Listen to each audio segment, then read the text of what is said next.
ada tantangan, kendala, aspirasi Bu, mintanya kayak gini Bu, Pak Ketumnya IAPI nih, minta aspirasinya apa, tantangan selama ini apa, ya kan?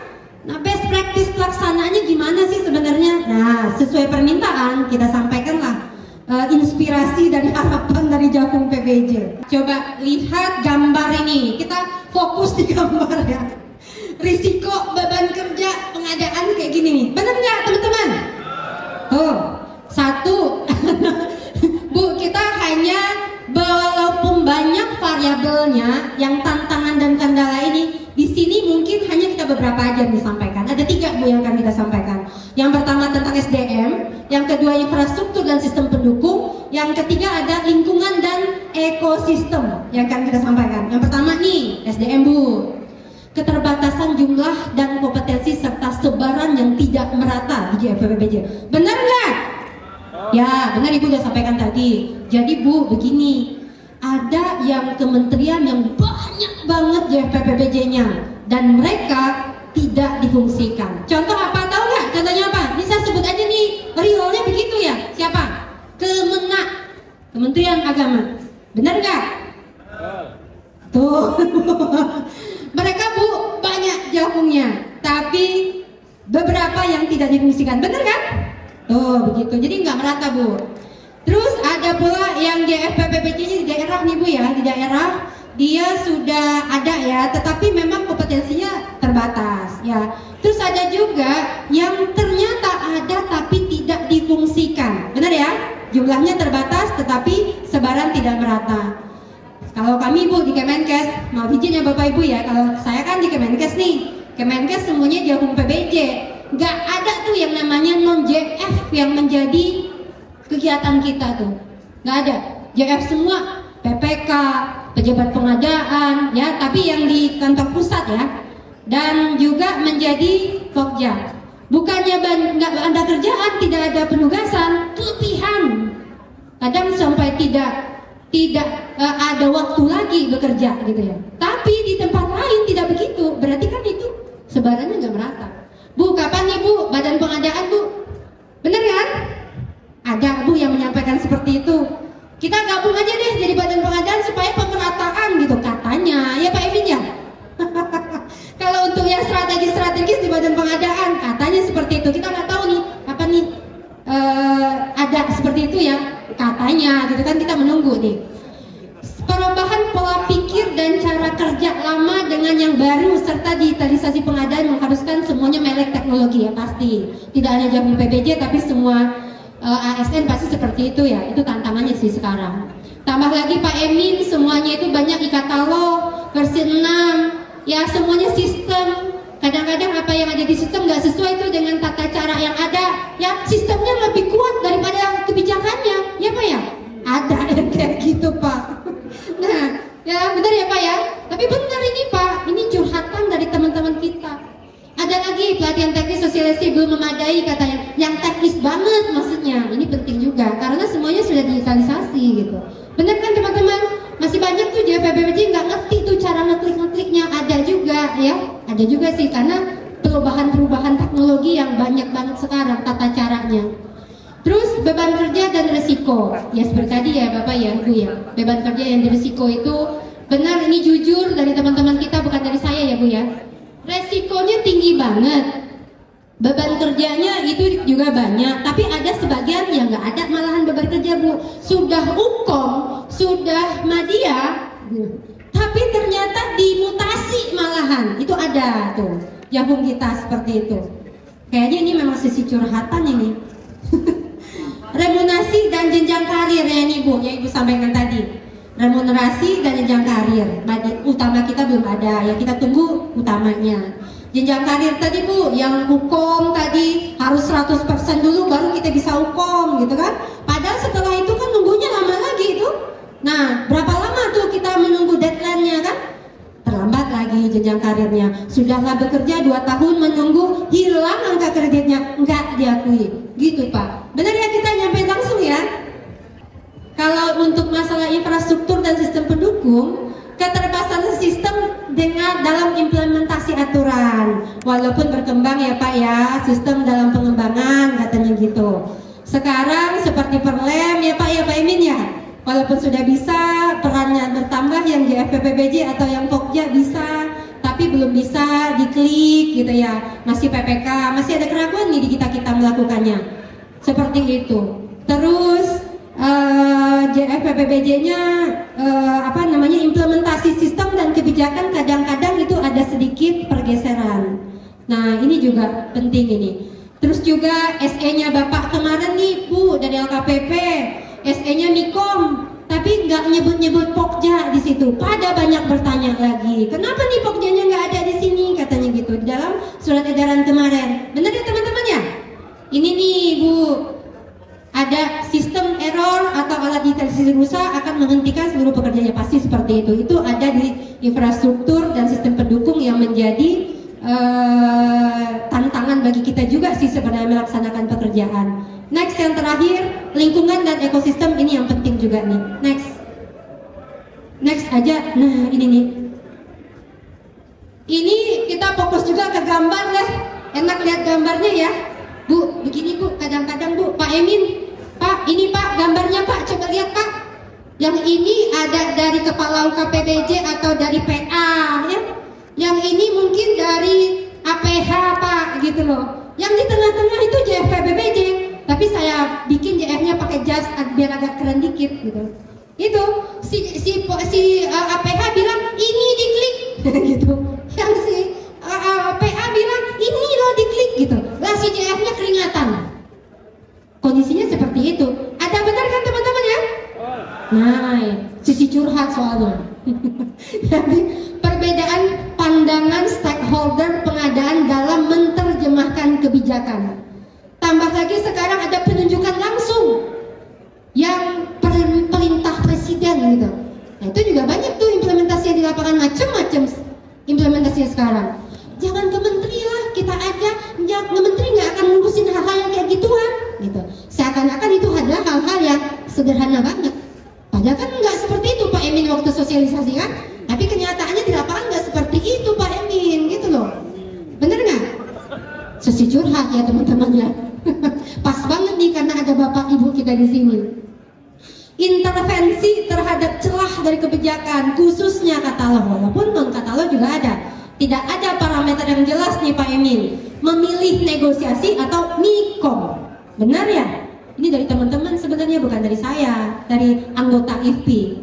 Inilah yang ada di gambar ini, karikatur ini sebenarnya. Si A bilang ini diklik, si B ini, datanglah si APH klik ini katanya. Itu yang terjadi, beneran ini yang terjadi. Jadi kalau memang tidak ada begituan, ya gitulah keadaan kita di lapangan, benar seperti itu gitu. Tapi ini adalah survei, itu kejadiannya yang benar. Terus APH menjadi tantangan khusus di sini Pak. Ini yang paling beresiko. Nih Bapak nih dari Menpan banget nih.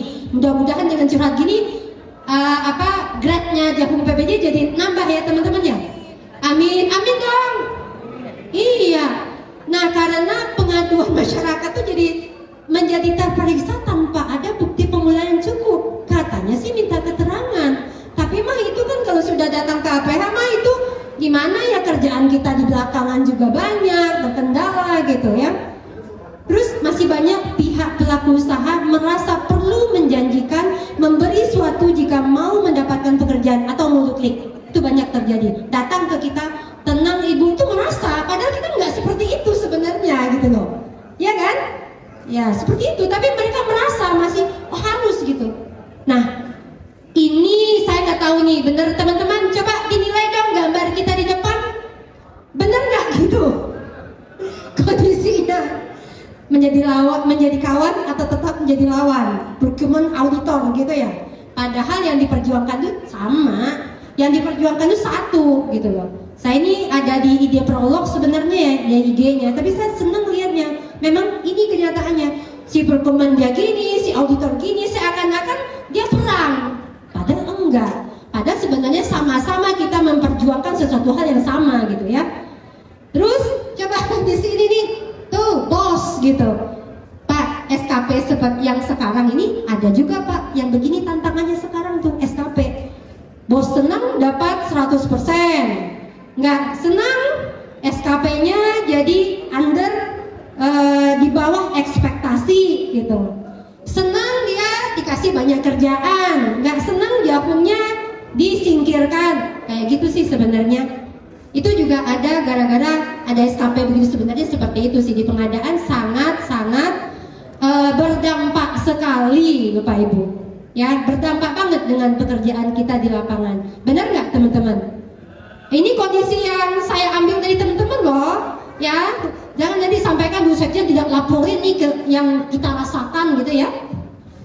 Terus juga di sini nih ada nih resiko Pak, resiko lagi nih kepada Menpan lihat ini, ada resiko hukum, ada resiko intervensi, resiko pengaduan, kerjaan kita dikadukan, resiko keterbukaan informasi publik. Kemarin saya sempat nanya di gara-gara di tempat kita itu ada di beberapa teman-teman ada yang nanya, Bu, kami dikadukan tidak transparan e-katalog kami.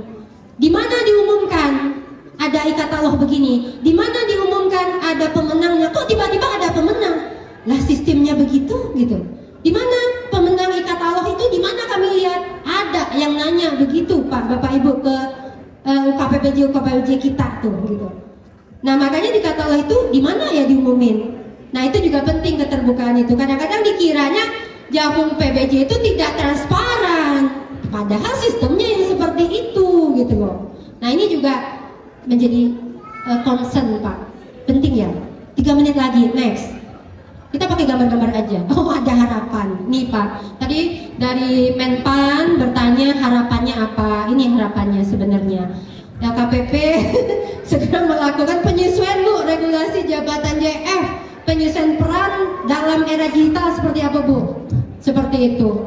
Menyesuaikan standar kompetensi kita Bu, adanya talenta. Bagaimana sih manajemen talenta digital? Itu juga penting di kita. Ya, jangan teknis aja Bu kita diberikan gitu loh. Ya, walaupun di setiap instansi itu ada yang sudah ada talentanya, tapi banyak yang belum. Nah, itu penting juga. Jadi supaya banyak yang jagung PBJ nanti jadi pimpinan ya. Alhamdulillah Bapak Ibu, ada beberapa jagung kita yang sudah jadi kepala UKPPJ juga ya.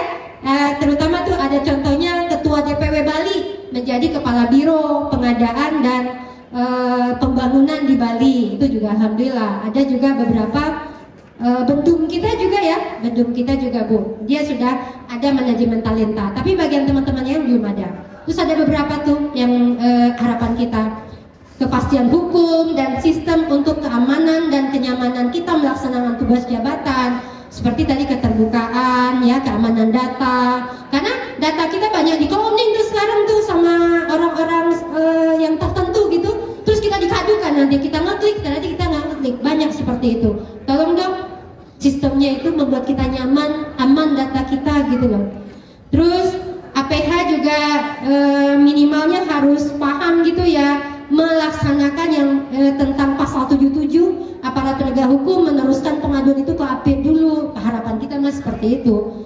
Kesamaan pemahaman tentang penugasan, karena sebagian UKPBJ kepala UKPBJ sudah paham, dia memberikan tugas yang benar. Tapi ada yang tidak di tempat-tempat lain di UKPBJ lain, akhirnya penugasannya itu nggak sama gitu, nggak sesuai. Kadang-kadang di-off-kan malahan yang sudah memiliki kompetensi seperti itu. Dan sosialisasi dan pemahaman yang sama terhadap kompetensi dan jenjang karir di daerah.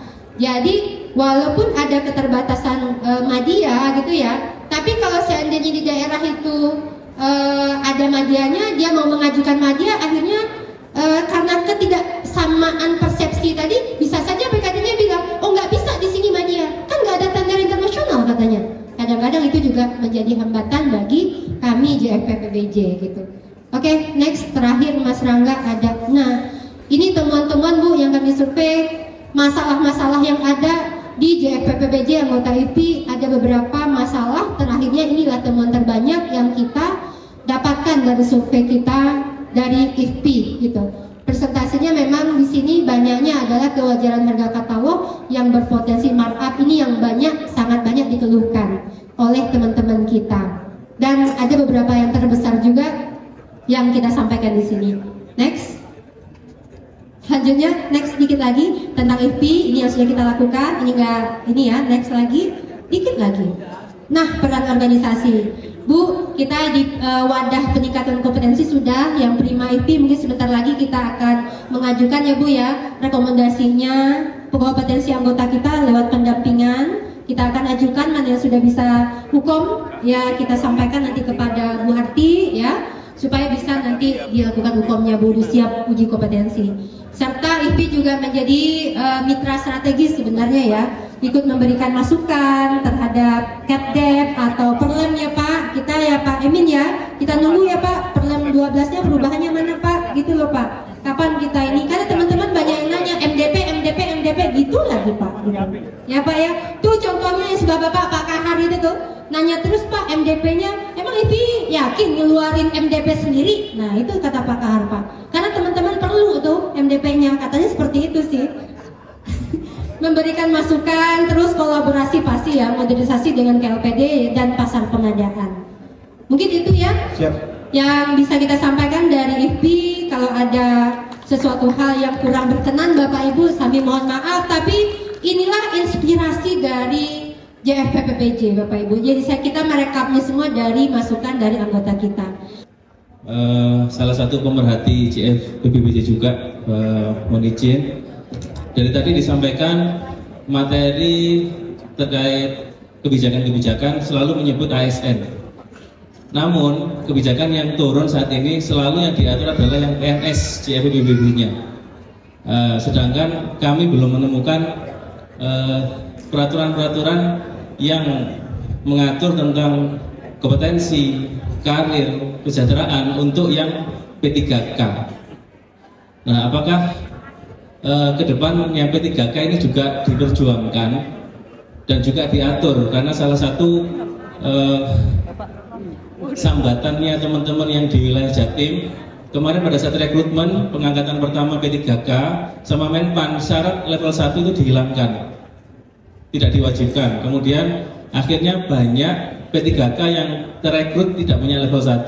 Sudah lebih dari setahun, 2 tahun mereka belum punya atau belum bisa lulus level 1. Nah ini sampai kapan teman-teman JF yang P3K ini bisa diatur dan dipertahankan? Terima kasih.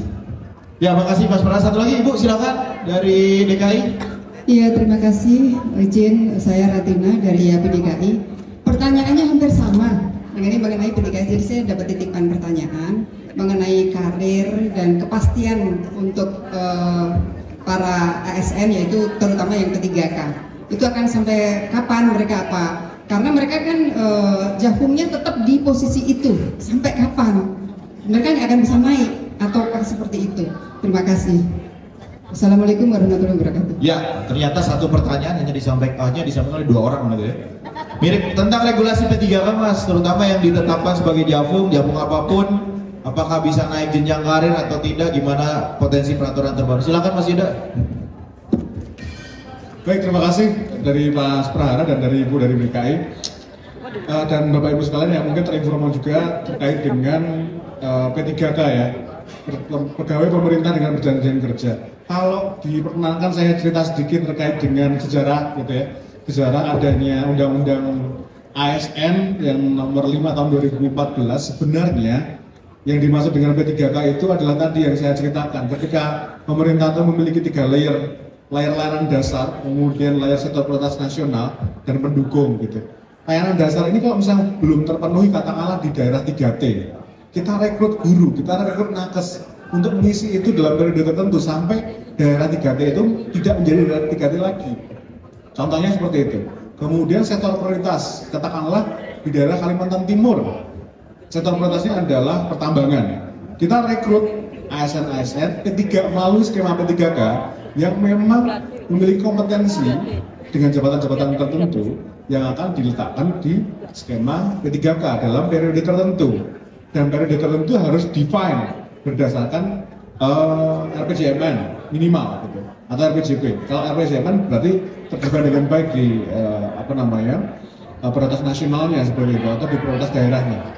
Nah, akan tetapi dalam perkembangannya bergeser ini definisi ini. Bukan definisi yang bergeser, tetapi pemaknaan atas definisi P3K itu yang bergeser. Secara politis menjadi tidak profesional lagi dalam tanda kutip ya. Menjadi kemudian seolah-olah menerima dari honorer. Siapakah honorer? Saya tidak kemudian dalam posisi untuk mendikotomikan antara honorer dengan ASN dan lain sebagainya, tidak. Gitu. Nah, tapi yang kami terima mostly honorer itu adalah bapak ibu teman-teman di pemerintah daerah kebanyakan itu yang dibawa oleh pemerintahan sebelumnya gitu. Yang itu di pemerintahan yang baru bawa lagi yang baru dan seterusnya. Itu sudah ada dalam beberapa peraturan yang salah satunya adalah PP 49 tahun 2018 tentang P3K gitu. Di mana memberikan waktu 5 tahun untuk menyelesaikan conditioning P3K itu. Tapi memang itu Pak, perkembangannya sampai dengan hari ini kita masih mencoba merumuskan. Nah, PR yang paling besar kemarin kita merekrut banyak sekali P3K non layanan dasar. Berarti kan P3K layanan dasar itu guru sama nakes ya. Yang non layanan dasar berarti JF yang lain yang direkrut melalui skema P3K. Ini masih harus kita petakan benar-benar kompetensinya. Maka tadi saya sampaikan kita akan melakukan sensus tahun 2026, 2027, 2028 ya. Untuk melihat kondisi aktualnya seperti apa. Baru kemudian nanti kita coba pertimbangkan.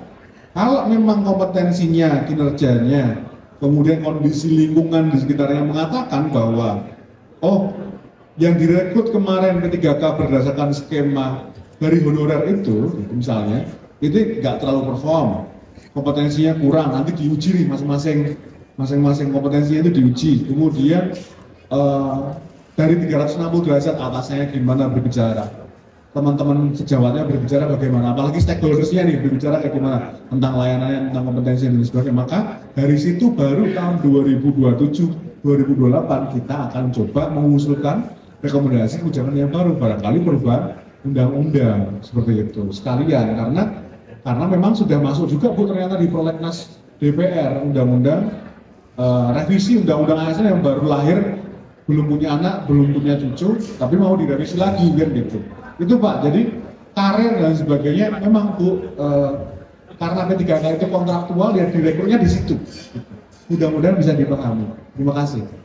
Baik, ya itu tadi jawabannya Bapak Ibu. Bu Deputi silakan menambahkan terkait Kalau saya mungkin melihatnya di sisi P3K untuk PPBJ ya. Tadi kan memang karirnya memang di situ gitu, karena memang untuk jenjang tertentu ya. Di rekrutnya kan bisa jenjang pertama, bisa jenjang muda, bisa jenjang madya gitu ya Bu Bapak ya. Nah oleh karena itu saya sih berharap ketika nantinya kan mereka kontrak bisa 3 tahun, bisa 5 tahun gitu ya, macam-macam. Nah harusnya ketika nanti mereka pastinya kan di tempat Bapak Ibu instansi itu ada apa namanya, ada formasi kan gitu ya, ada formasi. Nah formasi itu sebetulnya ketika lowong formasi itu harusnya ketika mereka memang sudah 3 tahun jadi P3K pertama katakan awal rekrut. Kalau ada kemudian nantinya formasi di muda, kan mereka boleh kemudian ikut iya betul, copot pertamanya karena sudah 3 tahun kan tuh kontraknya juga sudah habis kan misalnya 3 tahun. Kemudian mereka itu tadi saya berharap ikut seleksinya dan mudah-mudahan itu disetujui juga Menpan. Dulu itu kita memang berharap selalu dengan standar kompetensi gitu loh. Tapi sayangnya kemarin tuh sempat kan kompetensinya malah enggak ya. Kalau punya sertifikat kompetensi pertama, level 1, level 2 dan seterusnya gitu loh. Jadi sebenarnya tetap saja tuntutannya adalah kompetensi gitu loh, kompetensi dan kebutuhan terhadap kompetensi tersebut kan gitu. Nah jadi ya mudah-mudahan ya insya Allah mendapat P3K itu sebetulnya bisa naik jenjangnya ketika memang mereka naik jenjangnya tanda kutip ya, baru masuk keluar masuk lagi gitu kan dengan jenjang yang berbeda, asalkan meningkatkan kompetensinya. Dan ini saya mau ulangi lagi bahwa hari ini peningkatan kompetensi itu mudah sekali kalau untuk pengadaan. Kita menyediakan banyak sekali pelatihan MOOC, modelnya MOOC, gratis loh. Nah kemudian sertifikasinya juga bisa ada untuk yang level 1 itu juga MOOC dan gratis juga gitu loh. Nah oleh karena itu tidak ada alasan hemat saya ya untuk tidak meningkatkan kompetensi. PPK juga begitu. kita lakukan sertifikasinya dengan model evaluasi juga. Dan kemudian nanti tadi yang terkait mutual merekognisi kompetensi di aturan berikutnya nanti kita juga akan tadi membuat penyetaraan ketika dia punya sertifikat kompetensi PPK dengan level 2 dengan penjenjangan itu semuanya kita coba buat penyetaraan. Mudah-mudahan ini memudahkan ya untuk teman-teman PPK kalau untuk PPK. Tapi sebelum saya kembalikan ke Mas Rangga, saya juga ingin menanggapi dulu Bu Sekjen. Supaya Bu Sekjen tidurnya nyenyak, nanti nggak nyenyak kan kasihan ya. Banyak sekali tadi udah disampaikan. Oke, terima kasih Bu Sekjen IPI sudah kami minta filenya langsung dari Bapak Rangga kita dan sudah saya sebarkan ke grup pimpinan dan alhamdulillah Pak Emin, Pak Sekjen IAPI yang kebetulan direktur yang berkaitan dengan kebijakan sudah melaksanakan siap katanya gitu. Nah jadi kan langsung merespon. Kalau saya tuh nggak mau lama-lama, langsung saya edarkan supaya semua mikir. Harusnya tadi Pak Ari Sumindra juga ada yang dari katalog, tapi kebetulan saya sudah nggak kelihatan di ruangan ini. Yang intinya apa? Tentu kami akan memperhatikan itu, namun pastinya bertahap. Segala sesuatu pastinya bertahap gitu ya. Hari ini saja misalnya persoalan terkait tadi kepala kepala daerah gitu ya, kemudian kepala OPD. Nah saya terus terang melakukan banyak pendekatan. Saya mau cerita sedikit nih. Nah pendekatan itu salah satunya ke Kemendagri. Nah alhamdulillah kemarin LKPP diundang untuk mengisi retreat kepala daerah. Nah itu contoh salah satunya dan alhamdulillah itu sudah bisa dilakukan gitu kan. Nah kemudian kami juga berupaya agar kepala daerah, kepala OPD itu terpapar pengadaan dan risiko-risiko pengadaan. Contoh kemarin alhamdulillah kami dengan Kepri melakukan Zoom. Saya langsung sengaja mengisi karena kepala OPD harapan saya PA yang hadir. Bicara apa? Tentang kondisi pengadaan. Jadi tentang strategis pengadaan, kemudian risiko pengadaan dan anti korupsi. Mengapa? Karena kita tahu ya hari ini tadi ya katanya digetok oleh PA, digetok oleh KPA, katanya. Asal jangan digetok oleh saya aja Mas Rangga ya. Nah ya intinya digetok oleh banyak pihak kan. Nah itu kita coba sadarkan juga awareness itu ada di pimpinan-pimpinan. Nah itu yang mau saya sampaikan. Kemudian kepala KPPJ hari ini kita berharap juga punya kompetensi. Kenapa? Tadi saya sampaikan di paparan saya kan tadi jadi harapan. Mengapa? Kalau punya kompetensi termasuk kompetensi manajerial yang bersangkutan nantinya lebih agile untuk bisa berkolaborasi. Nah kalau sudah bisa berkolaborasi dengan baik dengan OPD atau dengan unit organisasi dari kalau di kementerian lembaga, itu kan kemudian bisa mempengaruhi agar pengadaan menjadi baik, kredibel gitu loh. Itu harapan kami. Nah kemudian apalagi tujuan pengadaan bisa tercapai, harapan kita seperti itu.